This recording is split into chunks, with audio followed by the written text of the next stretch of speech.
পরাগকে খুনের চেষ্টার অভিযোগে জেলে শিমুল। আর শিমুলকে বাঁচাতে কি কার কাছে কই মনের কথা ধারাবাহিকে এন্ট্রি নিল নামি হিরো।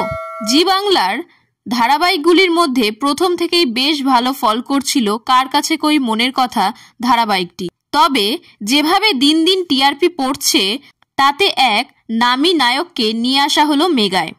গল্পে দেখানো হয়েছে গৃহবধূ হয়ে বিয়ে করে শ্বশুরবাড়িতে আসে শিমুল। স্বামী পরাগের কাছ থেকে বিছানায় পেতে থাকে অকথ্য অত্যাচার। শুধু তাই নয়, এতটাই শাশুড়িও কম নিগ্রহ করেননি প্রথম দিকে। তবে অন্যায়ের সঙ্গে আপোষ না করা শিমুল বন্ধু হিসেবে পায় পাড়ার বৌদিদের। মায়া মমতা দিয়ে প্রথমে ননদ আর তারপর শাশুড়ির মন জয় করে, কিন্তু দেওর আর স্বামীর ষড়যন্ত্রের শিকার হতেই হয় বারবার। এমনকি বিষ খাইয়ে মারার চেষ্টাও করে ওরা। এবার পরাগকে খুন করার দোষ আসে শিমুলের উপরে। সে এখন জেলে।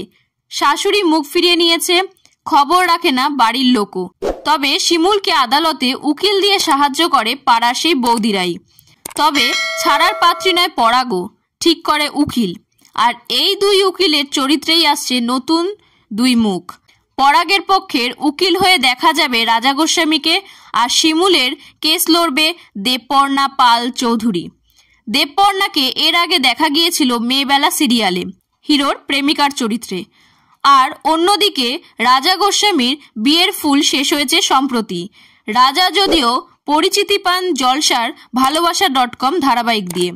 চলতি সপ্তাহে কার কাছে কই মনের কথা রয়েছে 7 নম্বরে, পেয়েছে মাত্র 6.7 নম্বর।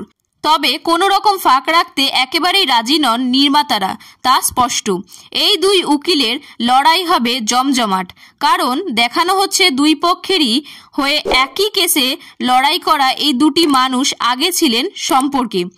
শিমুল আর পরাগের কেসে যে এই দুজনের ব্যক্তিগত জীবন মিলেমিশে একাকার হবে তা আর বলার অপেক্ষা রাখে না।